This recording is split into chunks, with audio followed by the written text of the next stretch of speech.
আসসালামু আলাইকুম আমার চাকরি প্রত্যাশী ভাই ও বোনেরা, আশা করি আপনারা সকলে ভালো আছেন। আমিও ভালো আছি। জেলা প্রশাসক কার্যালয় মুন্সিগঞ্জ সকলে অবগত আছেন যে একটা নিয়োগ বিজ্ঞপ্তি তারা প্রকাশ করেছিল। তার কিন্তু পরীক্ষার সময়সূচি প্রকাশ করে দিয়েছে, অলরেডি নোটিশ প্রকাশ করে দিয়েছে। তাই আজকের আমরা এই ভিডিওর মাধ্যমে দেখব যে নোটিশে তারা কি লিখছে, বিষয়বস্তু, পরীক্ষা এমসিকিউ হবে না লিখিত হবে, সেই বিষয় নিয়ে আমরা আজকে এই ভিডিওতে আলোচনা করব।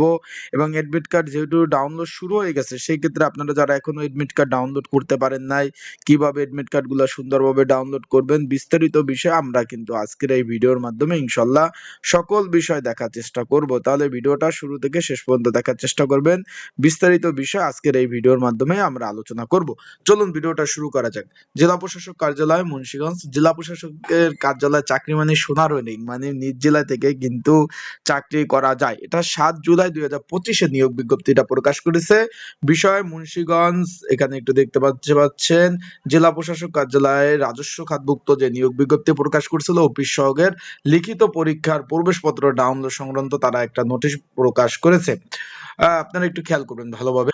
মুন্সিগঞ্জ জেলা প্রশাসক কার্যালয়ের অধীনে 20তম গ্রেড অফিস সহায়ক পদে লিখিত পরীক্ষা প্রার্থীদের অবগতির জন্য জানানো যাচ্ছে যে অনিবার্য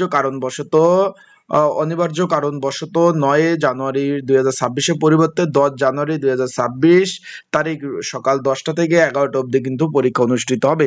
এখানে শূন্য পদের সংখ্যা ছিল 12টি। আর একটা বিষয়, এখানে লিখিত পরীক্ষা হবে। এখানে শূন্য পদের সংখ্যা ছিল 12টি। 20তম গ্রেড 8,250 টাকা থেকে 20,010 টাকায় বেচিকের এই চাকরিটা। আশা করি বিষয়টা বুঝতে পারছেন। এখানে 20তম গ্রেডের চাকরি। এখানে বলছে যে president professor doctor Iajuddin Ahmed যে মডেল স্কুল অ্যান্ড কলেজ রয়েছে সেখানে মুন্সিগঞ্জ, সকলে জানেন এই যে residential model school and college রয়েছে। এইখানে কিন্তু পরীক্ষা অনুষ্ঠিত হবে, লিখিত পরীক্ষা। অলরেডি আপনারা কিন্তু 1 তারিখ থেকে এডমিট কার্ড ডাউনলোড করতে পেরেছেন। 2 নম্বর বলছে প্রকাশিত বিজ্ঞপ্তিতে পরবর্তীতে যে সকল সংশোধন প্রয়োজন হবে তা সংশোধন করার অধিকার জেলা প্রশাসক রাখে। মানে বলছে যে যদি পরীক্ষা পরিবর্তন হয়, এই সব ক্ষমতা তাদের আছে। এখন পরীক্ষাটা ভাই লিখিত হবে। যারা পরীক্ষার্থী রয়েছেন, পরীক্ষার প্রিপারেশন প্রস্তুতিমূলক একটা সাজেশন রয়েছে। যদি আপনাদের প্রয়োজন হয়, যারা পরীক্ষার্থী রয়েছেন, আপনাদের যদি এই সাজেশনটা প্রয়োজন হয়, স্ক্রিনের উপর যে হোয়াটসঅ্যাপ নাম্বার রয়েছে, ডিসক্রিপশন বক্সে যে নাম্বার রয়েছে, এই নাম্বারে মেসেজ করতে পারেন, যোগাযোগ করতে পারেন। যোগাযোগ করে আপনারা কিন্তু সাজেশনগুলা নিয়ে পড়তে পারবেন। তাই যাদের প্রয়োজন আছে তারা অবশ্যই যোগাযোগ করবেন। যোগাযোগ করে সাজেশনগুলা নিয়ে কিন্তু আপনারা পড়তে পারবেন। আগামী 10 জানুয়ারি কিন্তু পরীক্ষা হতে যাচ্ছে। 10 জানুয়ারি 2026, 1 ঘন্টা ব্যাপী, 10টা থেকে 11টা।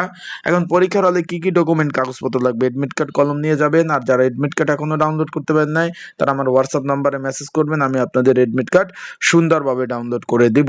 যারা এখনো এডমিট কার্ড ডাউনলোড করতে পারেন না, আমার হোয়াটসঅ্যাপ নাম্বারে মেসেজ দিবেন। আমি আপনাদের এডমিট কার্ড সুন্দরভাবে ডাউনলোড করে দিব। তো ভালো থাকুন, সুস্থ থাকুন, চোখ রাখুন আমার ইউটিউব চ্যানেল, ফেসবুক পেজে আপডেট তথ্যবলী বিষয় বলি। ইনশাল্লাহ আপনারা জানতে পারবেন। আসসালামু আলাইকুম।